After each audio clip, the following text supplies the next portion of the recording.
I'm absolutely loving Assetto Corsa Rally. We literally have 30 hours of playtime on this already. However, we have to keep things real and we have to be honest about stuff. And in this video, I'm going to explain why the force feedback in Assetto Corsa Rally is absolutely atrocious. It's basically just about passable, but that's mostly because it's a rally game. If this was a track racer, it's probably some of the worst force feedback in sim racing. Obviously, this video will upset a lot of people that know nothing about force feedback and what's good and bad about it, so subscribe and then unsubscribe when you inevitably get upset. Click the like button if you enjoy sim racing music and talk. That's what we do a lot of. And as always, a massive thank you to all our channel members, subscribers and supporters. Without you guys, we wouldn't be here polluting the internet.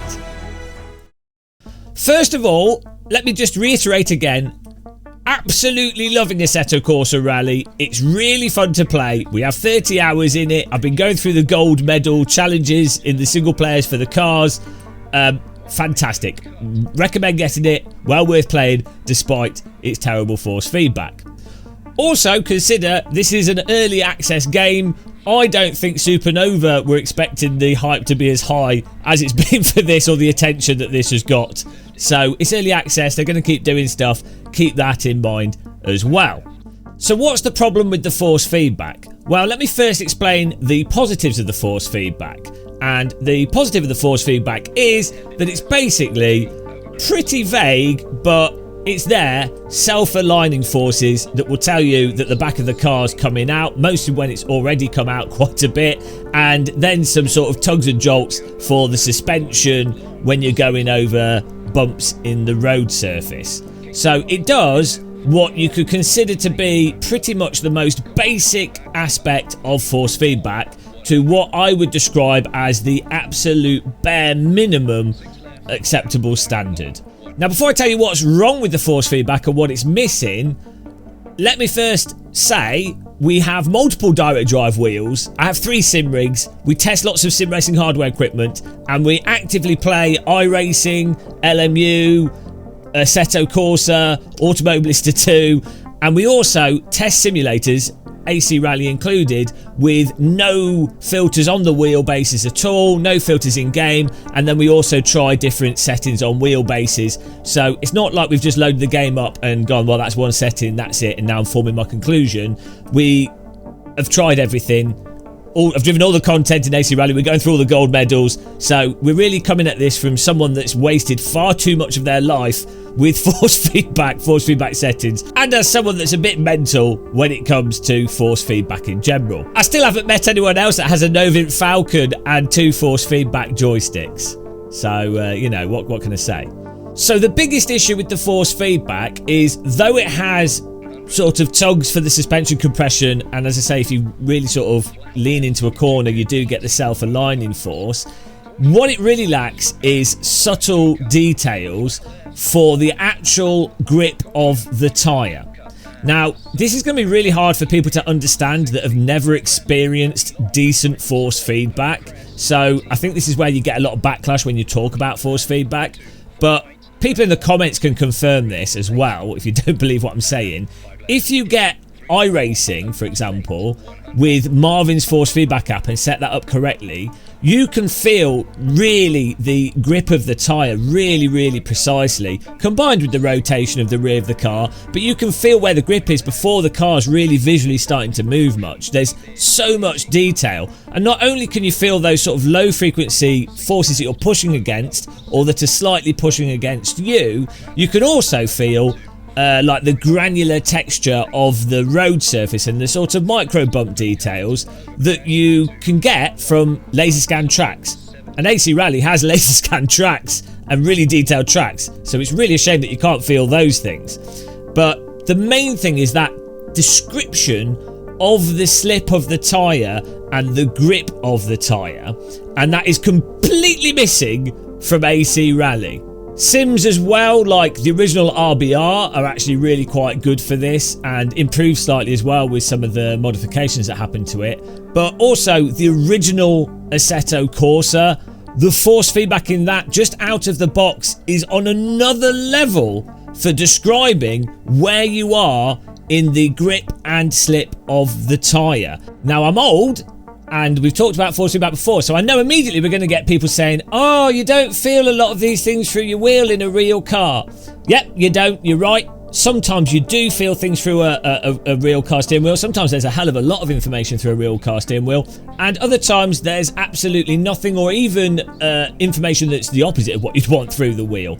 However, in a real car, you're sat in the car and you can feel all the movements, and there's a lot of like cues and information that makes up for the lack of the feel in the wheel. So in a simulator, you have to, at least optionally, put these details through the wheel so the driver can know where the grip is and respond to it immediately. And that's even more important in a rally game where you haven't had the opportunity to learn the stage, or like the stage is variable. You've not had the chance to learn a track. You haven't memorized the exact brake points and everything. You know, you might be on a slightly different line, or the grip might change and you might have to react to it on the spot, and you want to be able to push and feel exactly where you are in the grip in the moment. You need to be able to feel it to be able to actually just drive naturally.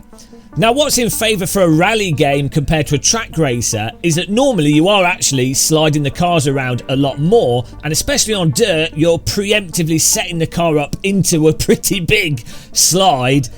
So where you really need the force feedback is actually in a different place to where you need it on a track racer. And it should still have good dynamic range on the dirt, but you can drive to a very high standard with a lot lower detailed force feedback, because you can use the visuals a lot more from the actual just slip of the vehicle. So rally games actually really do allow you to get away with worse force feedback. But yeah, all said and done, at this point in time, there needs to be more detail for the front end feel for the tyre, and the grip of the tyre is just terrible.